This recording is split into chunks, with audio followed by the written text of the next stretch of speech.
बंसी बजाए सैन चुराया सैन चला पीने चुराई बंसी बजा के में चुराया सैन चला और कहती है बड़ी थी लगी आस मेरे मन में लगी आस मेरे मन में लगी आस मेरे मन में लगी आस मेरे मन में कहीं थी वृंदावन में लगी थी मेरी मन में कहीं थी वृंदावन में बांसुरी वाला मिल गया आए मोर बंधवा मिल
तेरी लीला भी बड़ी अटपटी है।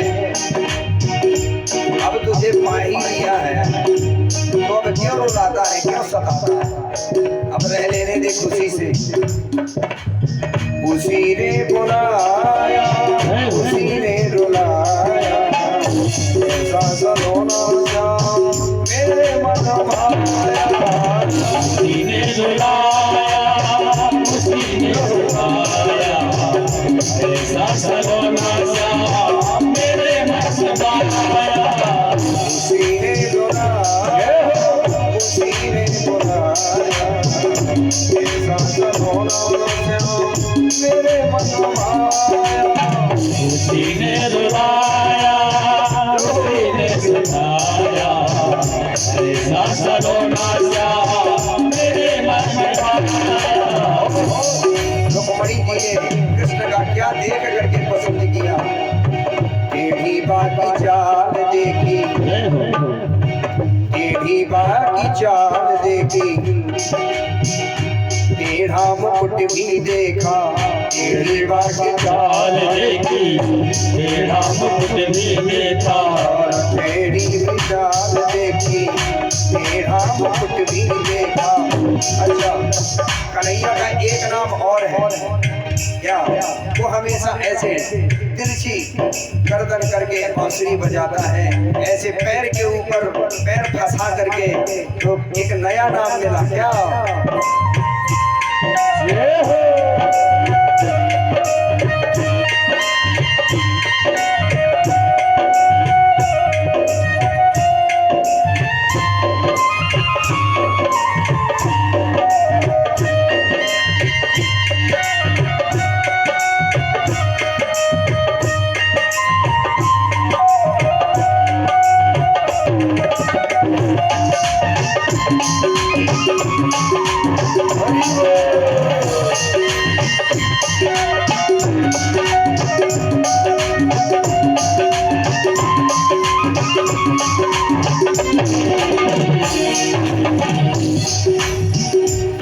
बाकी चाल देखी टेढ़ा मुकुट भी देखा बाकी चाल देखी टेढ़ा मुकुट भी देखा टेढ़ी डांड वाला मिल गया आए रे मोर पंख वाला मिल गया।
पाऊं बाके बिहारी हृदय में बसाओ तेरे बिना कहाँ चल पाऊं बाके बिहारी हृदय में बसाऊं तेरे बिना कहाँ चल पाऊं बाके बिहारी हृदय में बसाओ तेरे बिना कहाँ चल पाऊं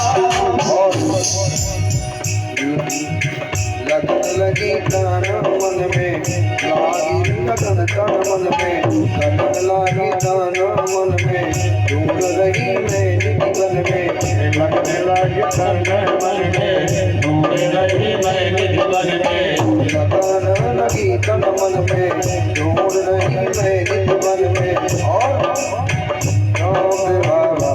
मिल गया और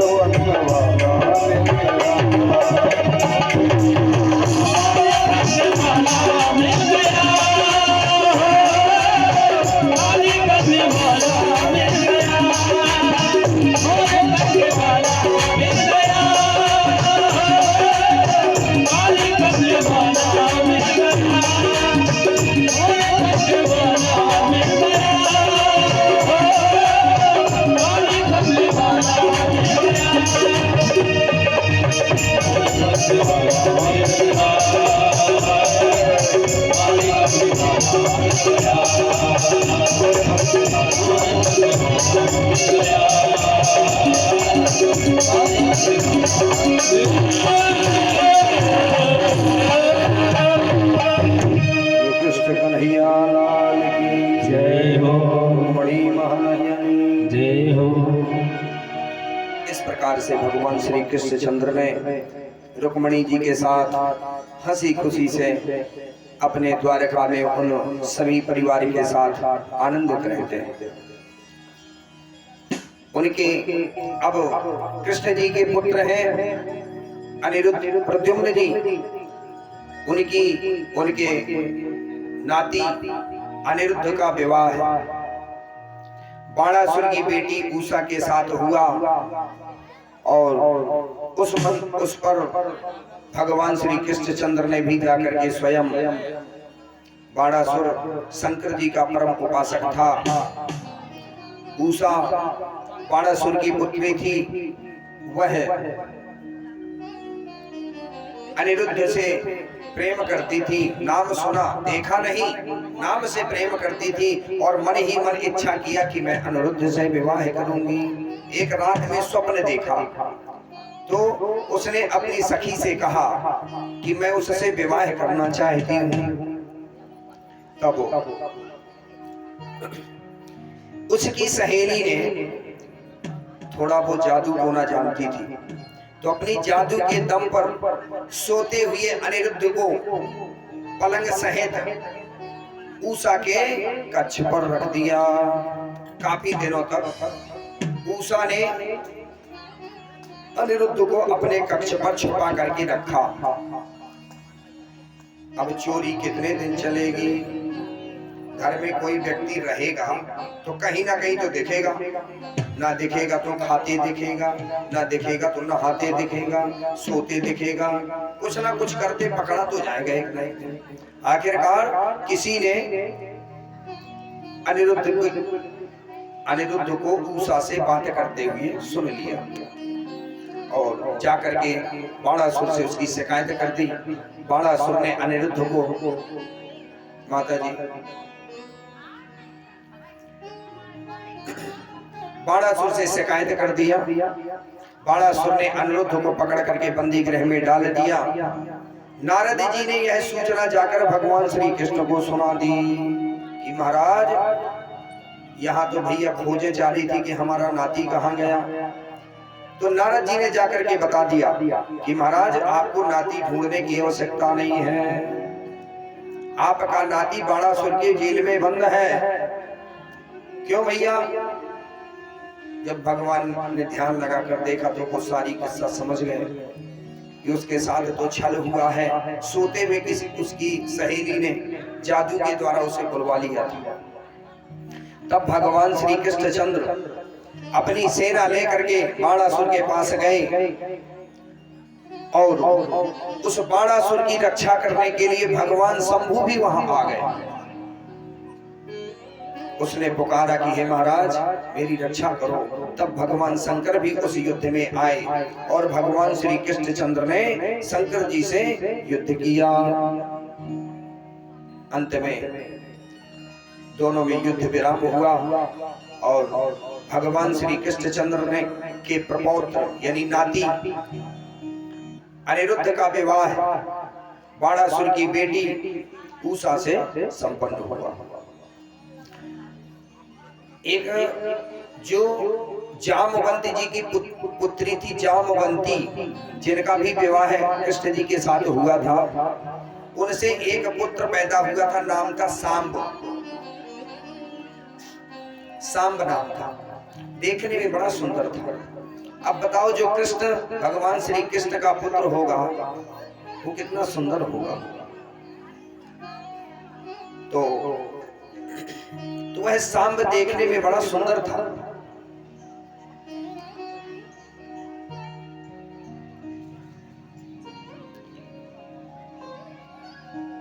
दुर्योधन कौरव में सबसे ज्येष्ठ पुत्र था दुर्योधन। उसकी एक बेटी थी, नाम था लक्ष्मणा। क्या नाम था? लक्ष्मणा। तो वह भी परम सुंदरी थी। एक बार सांब वहां घूमने के लिए गए तो लक्ष्मणा ने सांब को देखा, दोनों ने एक दूसरे को पसंद कर लिया। जब पसंद कर लिया तो उसको तो पता था कि मेरे पिताजी कहीं विवाह और करने वाले हैं, तो सांब उसको लेकर के जाने ही वाले थे। तो दुर्योधन ने उसे पकड़ करके जेल में डाल दिया। यह बात पता चली किसको? बलदाऊ जी को। बलदाऊ जी कौन है? वे हैं दुर्योधन के गुरु और भीम के भी गुरु है, क्योंकि दुर्योधन और भीम को बलदाऊ जी ने गदा युद्ध सिखाया था, इसलिए वो दोनों बलदाऊ जी को गुरु मानते हैं। यह जब घटना सुनी तो बलदाऊ जी उद्धव को लेकर के हस्तिनापुर पहुंचे। बाहर बलदाऊ जी खड़े हैं और जैसे ही संदेशा भिजवाया कि द्वारका से बलदाऊ जी पधारे हैं, तब दुर्योधन दौड़ा दौड़ा आया। अरे गुरुजी आए हैं, गुरुजी आए हैं। भव्य स्वागत किया।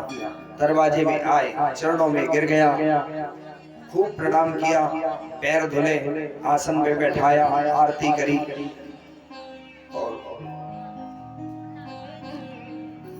कहा कि महाराज कैसे आना हुआ?